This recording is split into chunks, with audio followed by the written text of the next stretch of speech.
Hello and welcome to American Amnesia. I'm your host, Cliff Garner. I've been looking at a lot of Turkish news the last few days. I periodically get on kicks where I do, and it's partly because I miss living there, I think. I think about the place often. I think about the people and places I went to and people I know and know also. Both who still live there and others that have moved on. And most people I know have left, actually. The situation there has gotten to be pretty bad, really.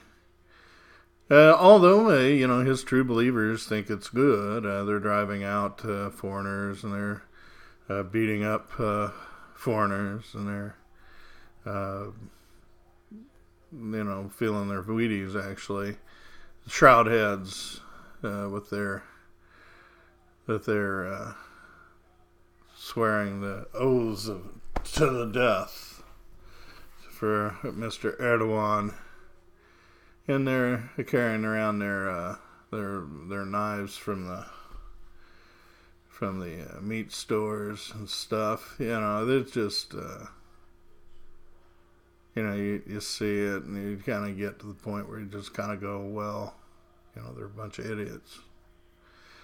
And really that's what they are. They're a lot of yahoos, that vigilantes of a low-grade type. Cry bullies over here, they're pretty similar to them. They intimidate you if you let them. But, you don't let them. That's really the thing. Stand your ground. Most people over there were wonderful people. I like the average person. And I find that the average person, just about anywhere you go, really isn't a bad sort, as the usual rule. I mean, they might even agree with the idiots, but they won't act that way. Not as a rule, anyway. So, like I say, I miss it. I miss the tension and the passions of the people there. It's really, it's a unique place. A lot of winking and nodding going on over there.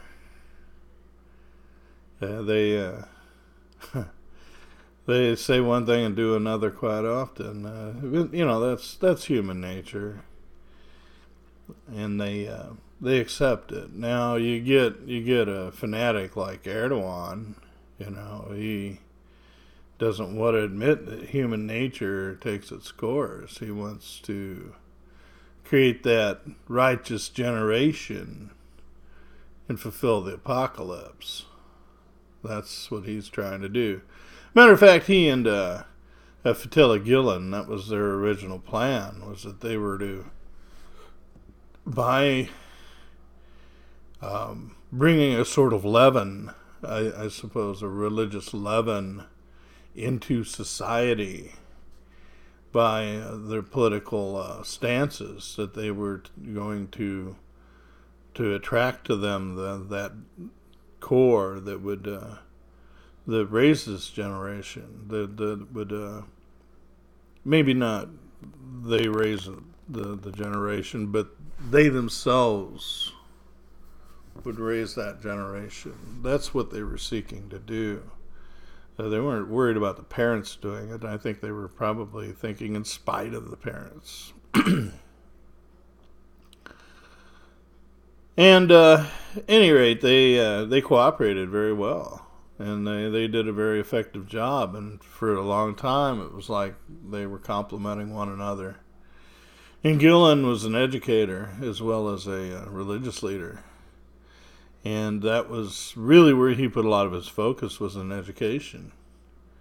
A lot of the companies that he worked with were teaching and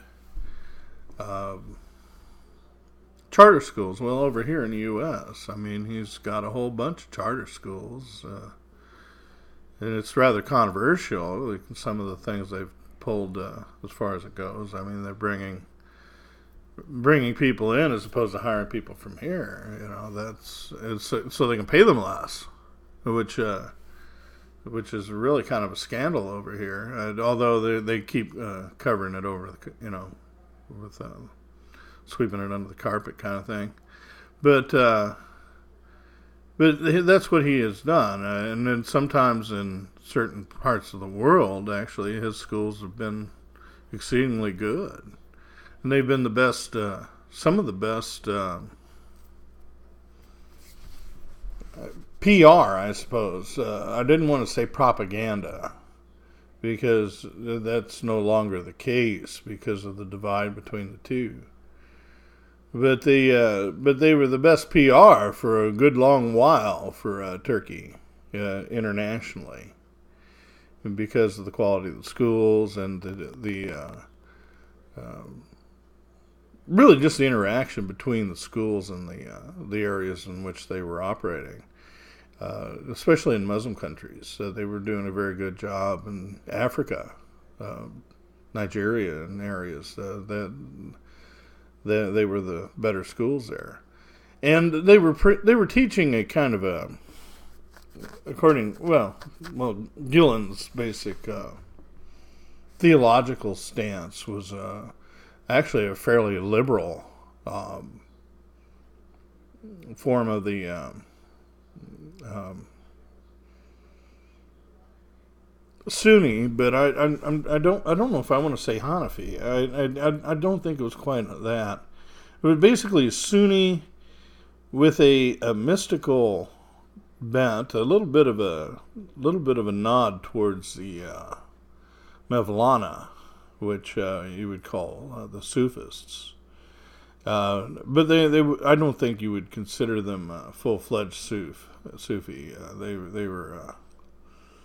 I think that his doctrine still remains fairly well rooted within the Sunni traditions, but there is a mystical bent, and there's also a fairly liberal interpretation in which there's a little more of a, I don't know if I'd want to say grace necessarily, but there's more of a acknowledgement of human error.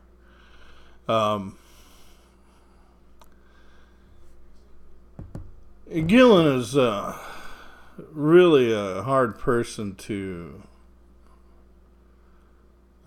discuss superficially, because you make a generalization and you move on. It really doesn't hold. He's a very complex person.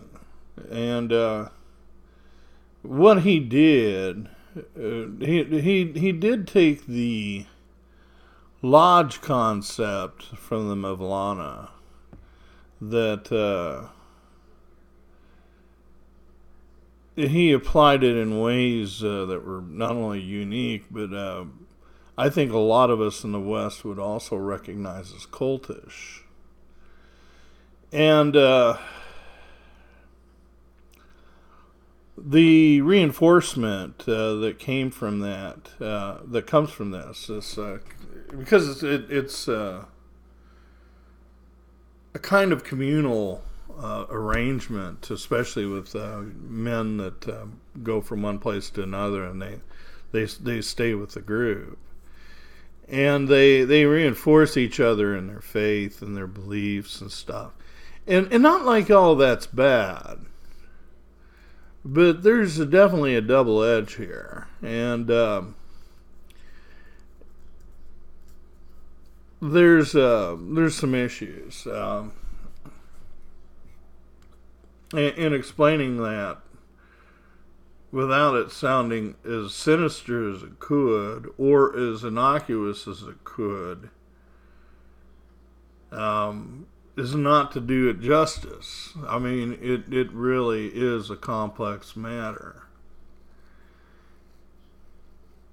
And I think it says more about Erdogan that he would make a deal with him in the beginning and then treat it as cavalierly as he would later on. But that is kind of the way he does things. I don't think it really has so much to do with Gulen, but the fact that he did it to Gulen, a very close associate, and one who he really relied very heavily upon, pretty much right up until the moment in which they separated openly. I think it really does say a lot about his character.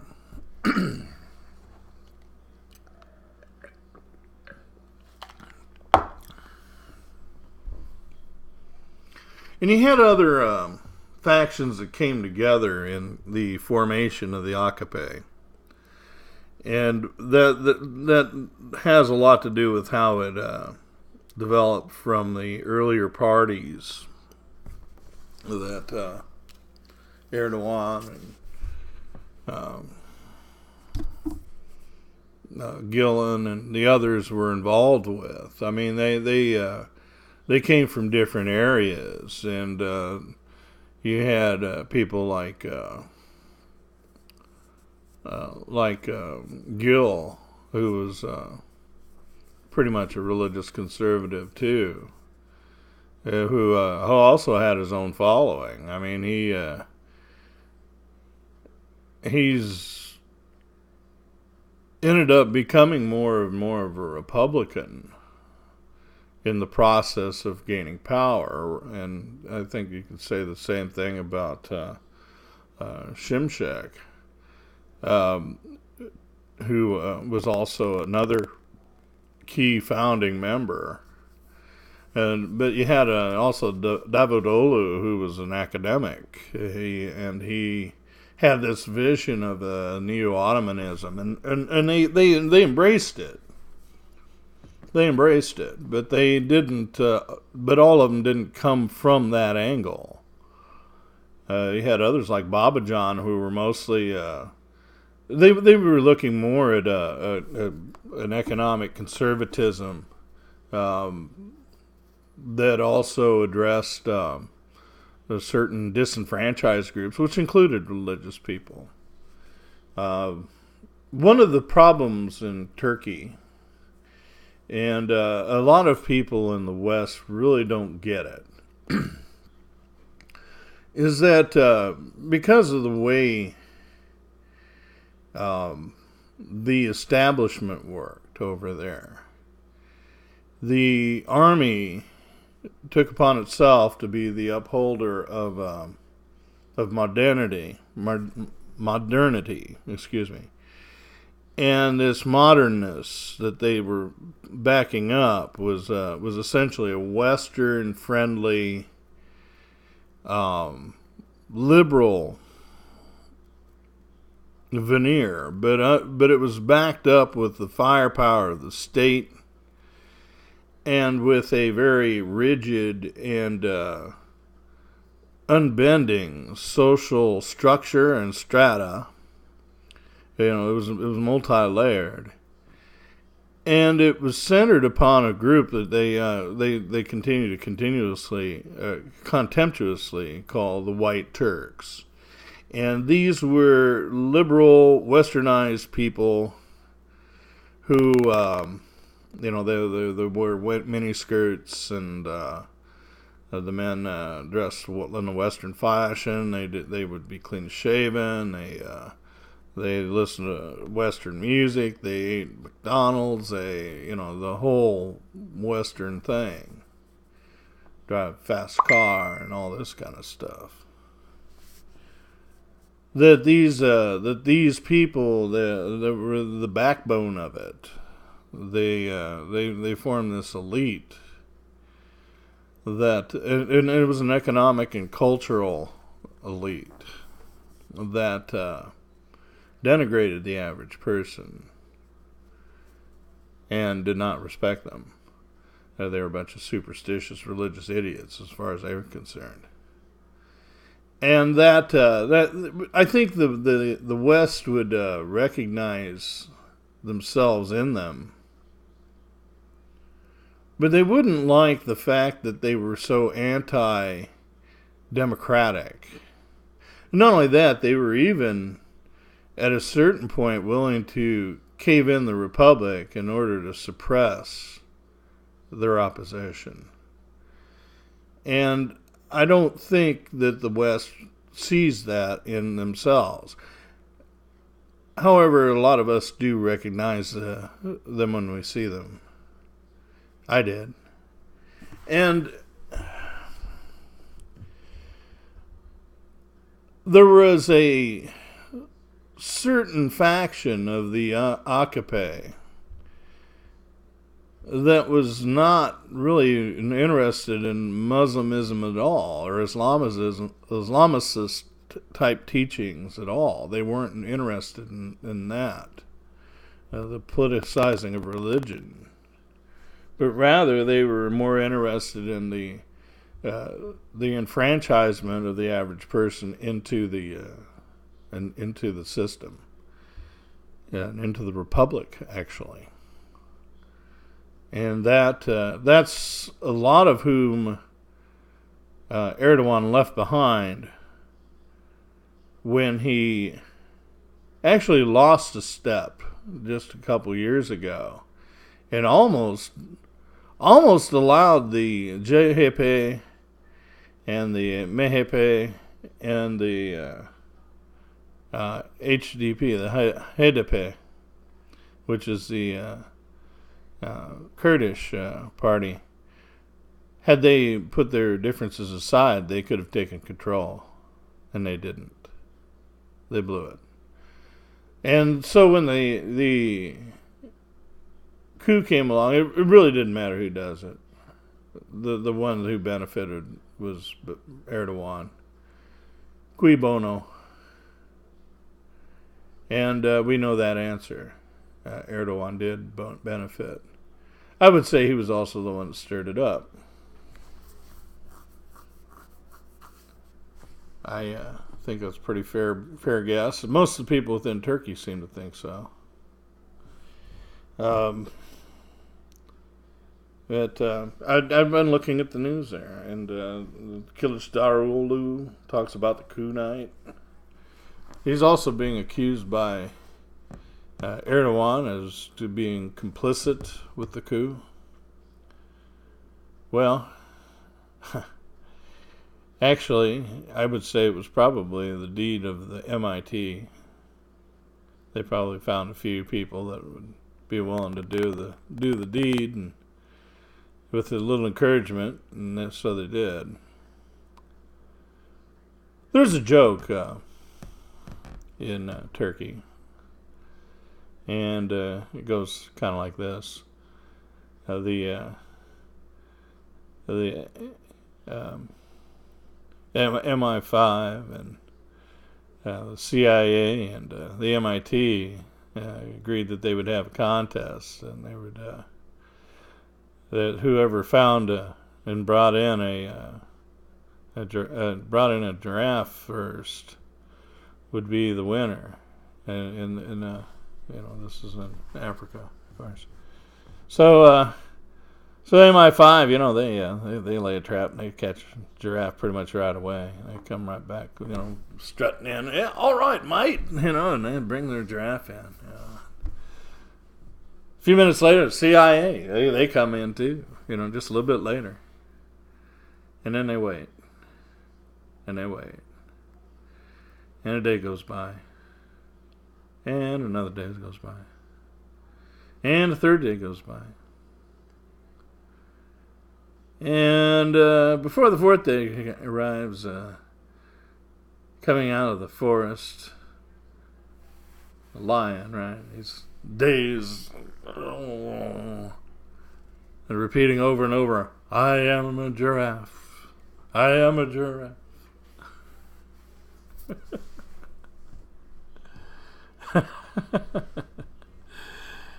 Yeah, that's how things work. When you see those old movies, like Midnight Express, does that happen? Yeah, it happens. You hear about it.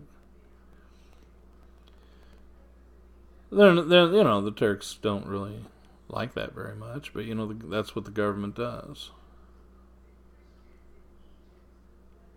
Pretty dirty players there, and that's what comes with power, right? Comes out of the barrel of a gun, isn't that what Mao said? So, at any rate,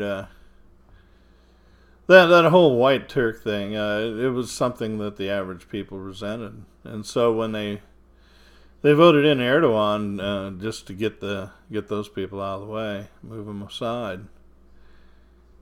But they didn't necessarily go along with what was going on with some of the things he was doing.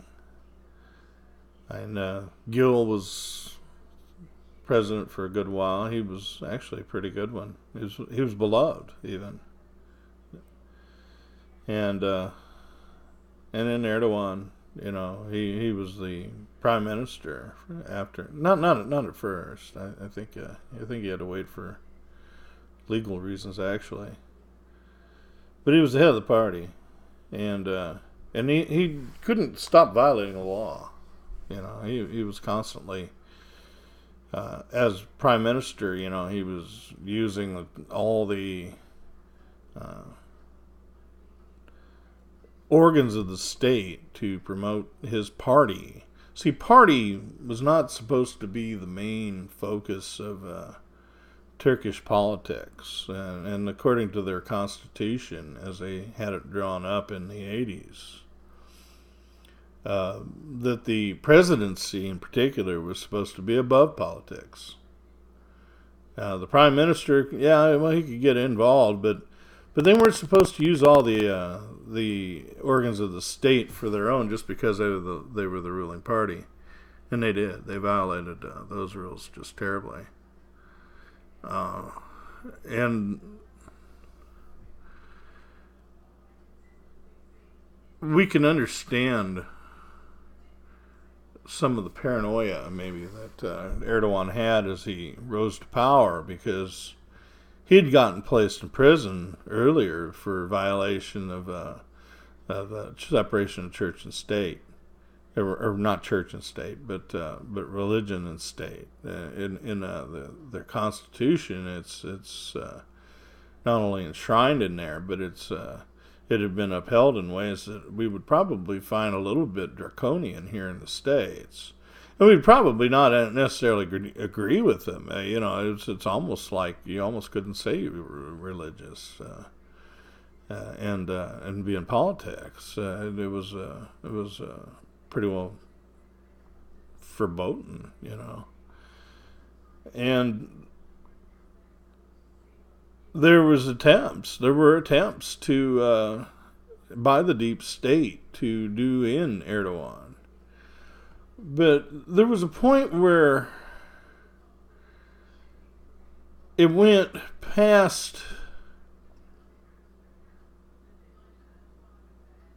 Let me back up. There was a point where he went past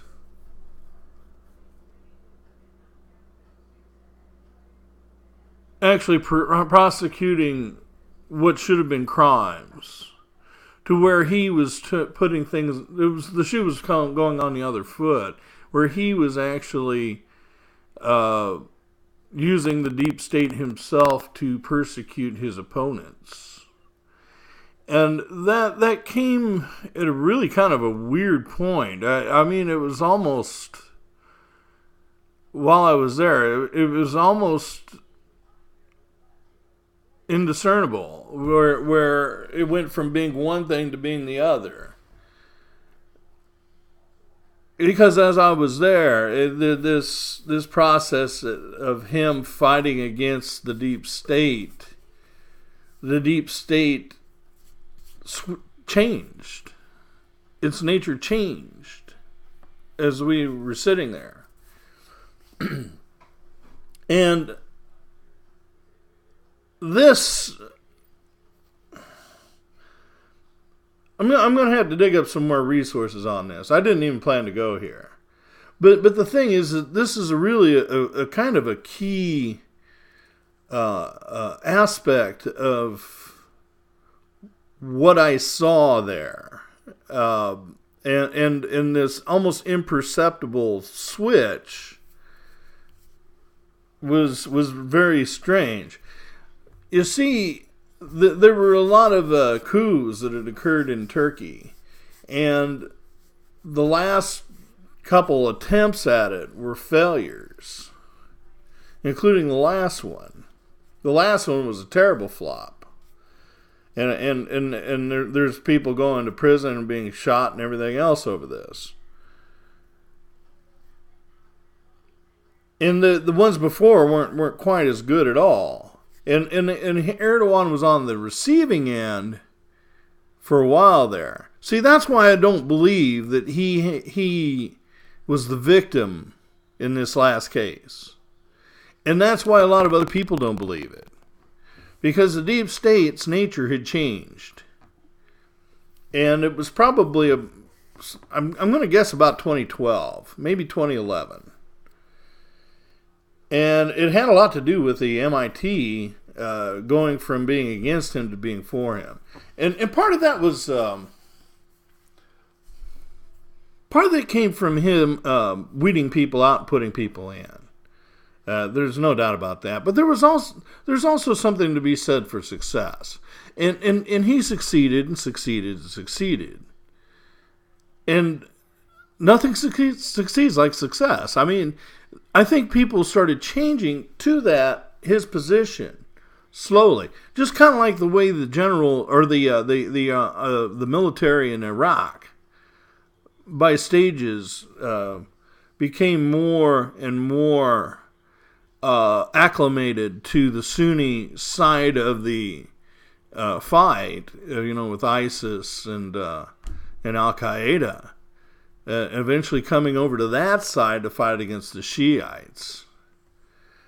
That there was something in their success that brought them over, because what he was doing was he was conducting trials of ranking military members, and it was called their secret group was called Ergenekon, which goes back to Turkish mythology and folklore. And the myth of Ergenekon, okay, let me explain it real fast. The Turks were under pressure by the Ilkhan, which this is kind of adapted into a rather anachronistic way of seeing things, but they were being persecuted by the Ilkhan, and they went into hiding in the mountains because they saw a gray wolf that led them, the survivors of the Turks, led them into the mountains to hide. And when they were strong enough, they came back down from the mountains and conquered in their wake. And they moved further and further east or west and conquered as they went. That is the origin of the gray wolf myth and mythos. The gray wolf, they do that. And Erdogan used to lock people up for flashing the heavy metal horns, right? And that's where that comes from, is that he'd see them do that symbol and he thought of the gray wolves. The gray wolves connected to the MHP, the nationalists, the fanatics. They were a faction of the Civil War. They were the right-wingers that were shooting the communists. But they were also, they weren't very friendly to the Islamicists either. They were Muslims.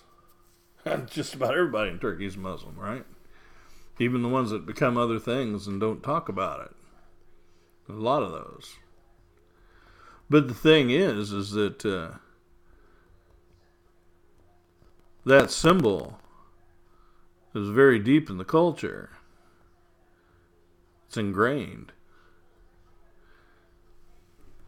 So when he locked those guys up for flashing the horns, you know, he looked like an idiot. And he should. But I dare say he thought they were the Grey Wolves, and they were flashing their symbol at him. Same with the guys that wear the Fu. Over there, the Fu Manchu is the wolf, right? Okay, you see the deal there. So, you know, that's where all that comes from. And there was a specific plot. It was called Balios. I think that means sledgehammer. I know that the two have been at least might have been separate cases. I think they were one and the same though. And this was a continuation of the Ergenekon cases. And you can look that up. It really gets in some pretty weird territory. But eventually, I think I think it was sometime around when he pushed Bashbu into the General Bashbu. Looks like Bass Bug. He was like the last head of staff that resisted Erdogan in the least. And when he was imprisoned, I think that Erdogan had actually gone too far. And I think that there was some place in that process of going after Bashbu that led to actually a shift in the deep state, and that's, I think, where it really the MIT really lined up with him. Other trends that were going on was that Gulen was infiltrating the judiciary, particularly the prosecutors, and also the ranking police officers. Okay, so they were getting more and more conservative. You're seeing more guys wearing beards and stuff, you know, as policemen and all. But the thing was that they were more and more inclined towards the AKP, and this was leading to their success. And the breakdown, and the breakdown came over several places, and I'll go over that probably separately sometime in the very near future. Because that breakdown is really important, and there were stages, and one of the big ones was the Mavi Marmara, where they sent the ship to Gaza. That was actually a provocation. It was a planned provocation by Erdogan and certain of his what you call the Anatolian Tigers. They were rich Muslimists. Or Islamists, actually. Muslimists would not be the case. Islamicist, political Islam people in Turkey that were backing this, and it was, they knew that Israel would board the ship and just shoot it up. I mean, it was planned that way. It was like watching a very slow train wreck, and that really bothered Mr. Gulen because of the importance he placed on relations with Israel. And Erdogan, on the other hand, was finding it very useful to attack Israel. And it was his way of reaching to the Muslim street, as it's been put. And that was kind of his cheap trick to demagoguery. And I could talk about the time that when they brought the ship back, and I'll go into that some other time. frightening. But that was a big flaw where Gulen was concerned, because that dialogue is so important, and Israel has been really key to that dialogue that he's been working on. Whereas with Erdogan could care less about a religious dialogue. He's looking at conquest. Pure and simple. So that was really where the fault line was starting to form. But it was with the increased corruption and his increasing disregard for democracy that led to the open breach. And there were other things too. Like I say, I'll go into that some other time. And when this breach reached critical mass, that's when suddenly you had all these prosecutors that brought charges against Erdogan. Now, the thing is that Gulen was approaching this from a moral standpoint, that the degree of the corruption that was involved in the Erdogan government, particularly Erdogan himself, his family, and certain of his cronies, that this corruption, and it's documentable. I mean, it doesn't require Gulen to see the fact that Erdogan is the biggest crook, one of the biggest crooks that walks the planet. Let's put it that way. Maybe Castro might be bigger, theft, Mugabe, I mean, who knows? But he's up there with them. He's in that kind of a rarefied area of corruption. Pure and simple. Putin. You think Putin's bad? Erdogan, by his dirty dealings with Iran, shook up the gold market. That's why that Zarab fellow is being held in Florida still. They want him loose too. That's, when Flynn's calling for Gulen, he's also wanting to get Zarab released. And he's the multimillionaire Iranian that Erdogan was doing business with. That's why Bilal, Erdogan's boy, like, Daddy, what do I do with all the money in the shoe boxes? That's where all that comes from. It didn't take Fethullah Gulen to recognize that there was a crime here. There's more than one, and they were international in scope.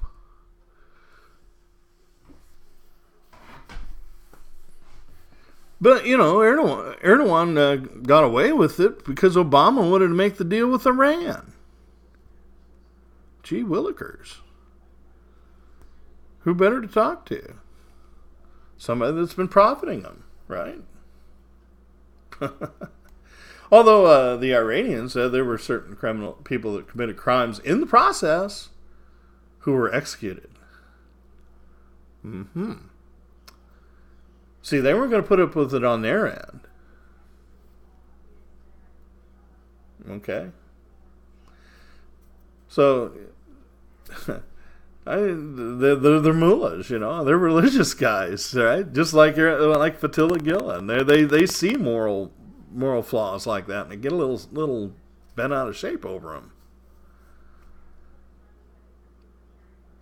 It's illegal.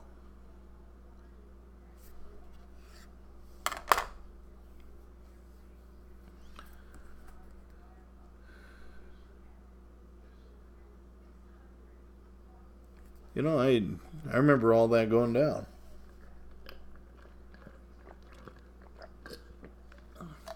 It was like every day we would learn another thing, another dirty deal. There were all kinds of 2013, there was the trucks in Adana. They had shipments for ISIS. They were caught. MIT were the ones packing them on. As a matter of fact, they were the ones screaming bloody murder when they were exposed by prosecutors in Adana. Showing that Erdogan and ISIS were in bed together big time. There have been other things to prove that too, but that was a big one. See, that's why he started shooting people.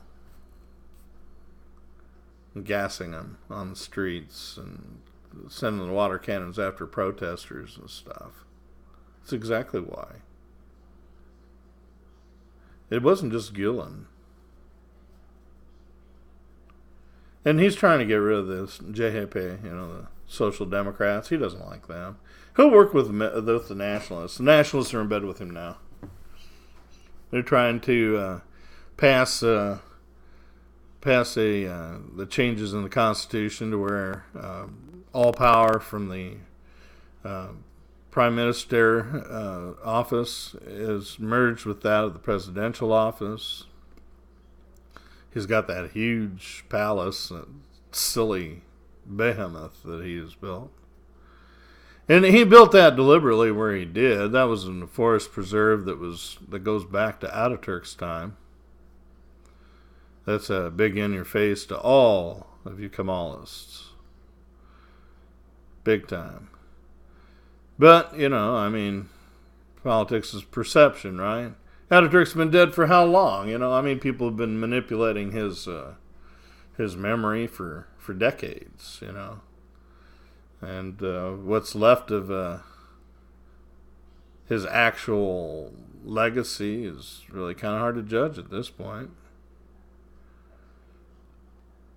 The standard bearers, the JHP, they were involved in the coups.